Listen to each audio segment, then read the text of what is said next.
los audífonos puestos.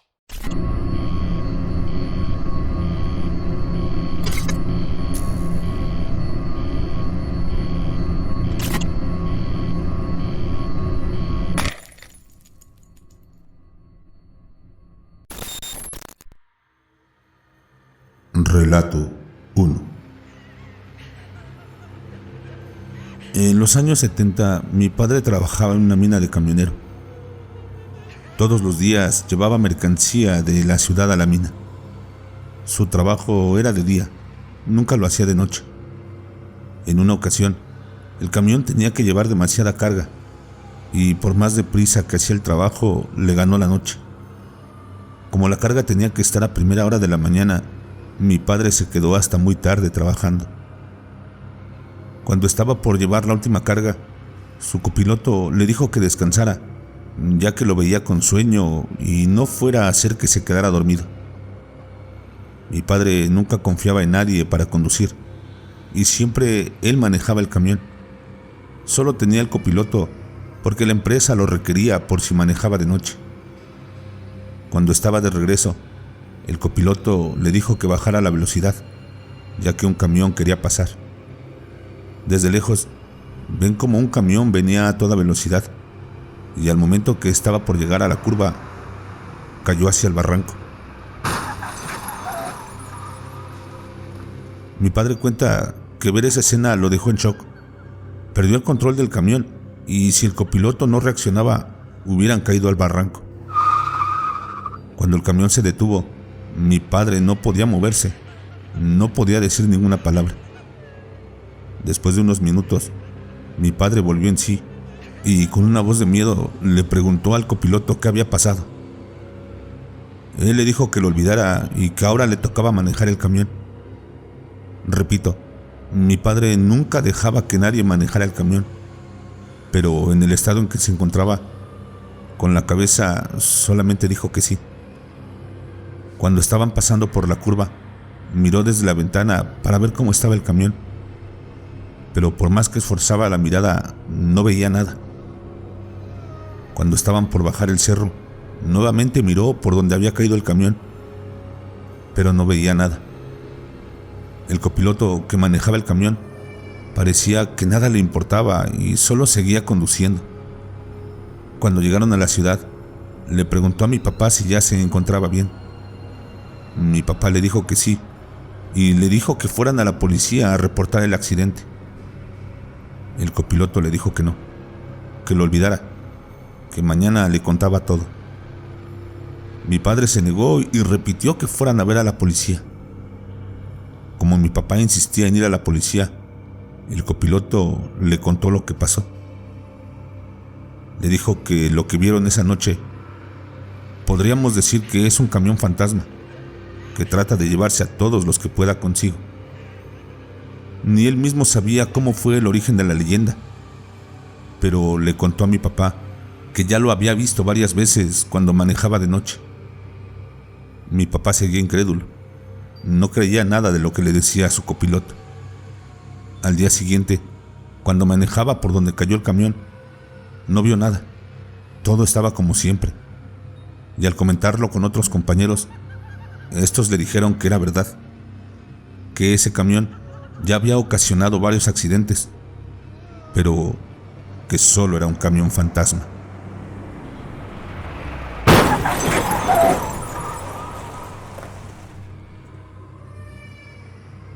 Relato 2.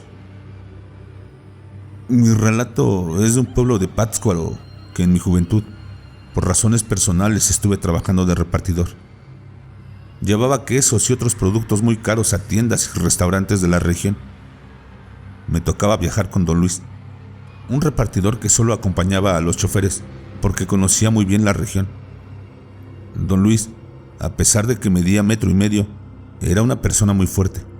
Subía en el hombro mercancías muy pesadas sin soltar una sola gota de sudor. Una tarde nos tocó llevar mercancía a un pueblo alejado y por la distancia se nos hizo tarde. Don Luis ese día me pidió que condujera despacio. Vimos a varias patrullas del pueblo a un lado de la carretera, pero de los policías no había rastro alguno. Notamos que no venía ningún carro en la dirección de donde veníamos. Para suerte de nosotros, tuvimos tiempo de entregar la mercancía y regresar a los pocos minutos. Al estar por salir del poblado, nos rebasó una camioneta con muchos hombres armados. Era obvio que no eran policías, así que don Luis me pidió que saliéramos por otro camino. Si hubiera seguido por la carretera, hubiera puesto en peligro nuestra mercancía y, en el peor de los casos, a arriesgar nuestras propias vidas. Por el camino que nos fuimos era todo de tierra. La camioneta en cada momento daba saltos, pero al menos así regresaríamos tranquilos a casa. Pudimos avanzar una gran distancia, aunque el camino era más largo porque tuvimos que rodear una montaña. Don Luis me decía que no me preocupara, que por ahí llegaríamos bien, pero que tratáramos de avanzar antes de que anocheciera. Por más rápido que quise conducir, la noche nos ganó y el camino se veía muy extraño con la oscuridad. Al estar conduciendo, nos topamos con varias casitas, pero ya con las luces apagadas, y parecía que estaban abandonadas. Para no sufrir ningún accidente en plena noche, tuve que conducir muy lento, porque los faros de la camioneta apenas me dejaban ver unos metros adelante. De pronto, sentí que don Luis me apretó el brazo y me pidió que apagara las luces de la camioneta. Pensé que había visto hombres armados. Al momento que estoy por orillarme, me dijo que apagara el motor. Después de apagar el motor, escuché una voz a lo lejos, la voz de una mujer, y de repente la voz se convirtió en un grito horrible. Hubiera pensado que era la Llorona, pero lo que escuchaba no era su clásico lamento sobre sus hijos. Solo era un aterrador grito de mujer que erizaba los vellos del cuerpo, que del miedo estaba a punto de salir de la camioneta y correr a donde fuera. Don Luis también estaba muy asustado, pero me tomó del brazo y me dijo que no hiciera nada tonto, que guardara silencio, que ya pasaría. En el lugar donde nos encontrábamos estaba todo oscuro y lo poco que se veía era gracias a la luz de la luna. Mientras estábamos dentro de la camioneta, los lamentos se seguían escuchando, pero por más que mirábamos por todas partes, no encontrábamos nada. Hasta que de pronto, no sé qué me dio por mirar por los árboles, y al ver bien, vi a una mujer con los brazos extendidos y pasaba como a 5 metros de altura por encima de los árboles. La mujer parecía que iba volando por el camino, mientras me taladraba ese lamento aterrador. Cerré los ojos mientras el grito se iba haciendo más fuerte. Juro que pasó por encima de la camioneta, pero, por suerte, don Luis me ayudó a guardar silencio.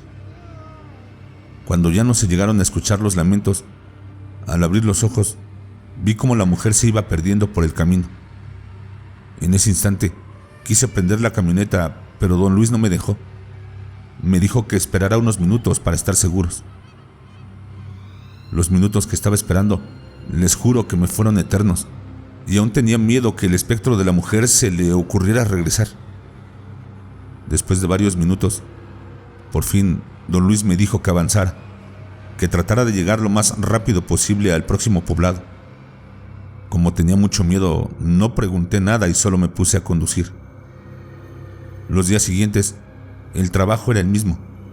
Teníamos que llevar los encargos a los pueblos cercanos. Y después de unos días, nuevamente me informaron que debíamos de llevar un encargo al pueblo donde se apareció el espectro. Ese mismo día renuncié. No me presenté, ni siquiera avisé, ya que tenía miedo de que si fuera a ese lugar, se me volviera a aparecer de nuevo el fantasma de la mujer. Ni a don Luis le avisé. Le dije días después y me regresé a mi pueblo. Con el tiempo me enteré de algo raro de la empresa. Resulta que cambiaban a varios choferes muy a menudo, y don Luis era el único que se mantenía recorriendo los caminos en esa camioneta, siempre acompañando al conductor.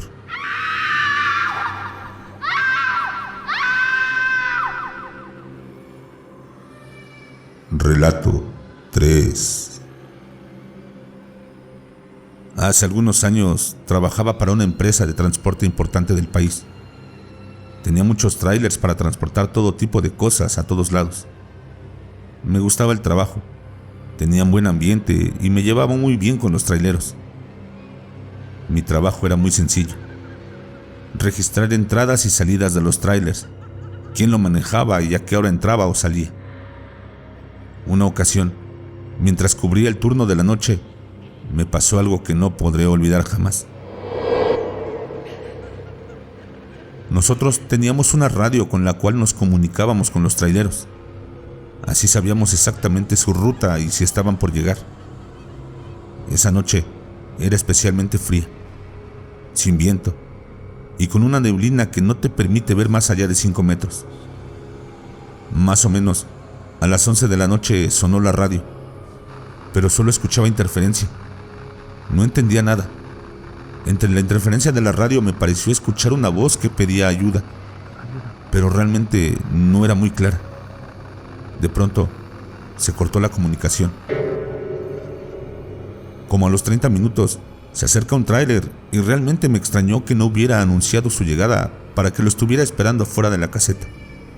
En fin, salí y vi que era un trailero con el que llevaba buena amistad. Por respeto no diré su nombre. Lo saludé y anoté sus datos. Él me veía con una cara como de tristeza. Le pregunté qué le pasaba y no me dijo nada. Por no incomodarlo, pues pensé que tendría problemas familiares, no le pregunté nada más. Abrí la pluma y le permití el paso. Al poco tiempo, recibí una llamada de otro compañero trailero por la radio, diciéndome que la carretera estaba cerrada, pues un camión había caído a una barranca que estaba por ahí y ya estaban los servicios de emergencia trabajando en el lugar. Sería una noche muy tranquila, pues mi turno terminaba a las 6 de la mañana y no vendrían trailers en un buen rato por el accidente. Y sí, todo transcurrió tranquilo. Terminé mi turno y me fui a casa. Al día siguiente me recibieron en el trabajo con una terrible noticia. Mi amigo había muerto al caer su tráiler por el barranco.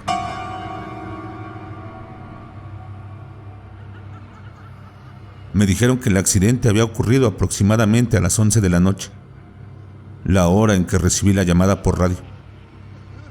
Sorprendido, casi les grité que no podía ser cierto, que él entró a las 11:30 a la empresa, que revisaran la bitácora, las cámaras de seguridad. Lo hicieron. Mi jefe revisó la bitácora y efectivamente estaba anotada su entrada a las 11:33 de la noche. Solo que cuando revisamos las cámaras de seguridad, casi me da un infarto de la impresión. Me veo saliendo de la caseta con mi bitácora en mano. Se ve cómo anoto, cómo hablo y cómo abro la pluma de ingreso, pero en la imagen no hay nadie más, ni tráiler, ni persona, nada. Tardé mucho para recuperarme de esa impresión. Mis compañeros dicen que mi buen amigo vino a despedirse de mí, pero no lo sé. ¿Ustedes qué piensan? ¿Puede una persona fallecida despedirse de sus amigos?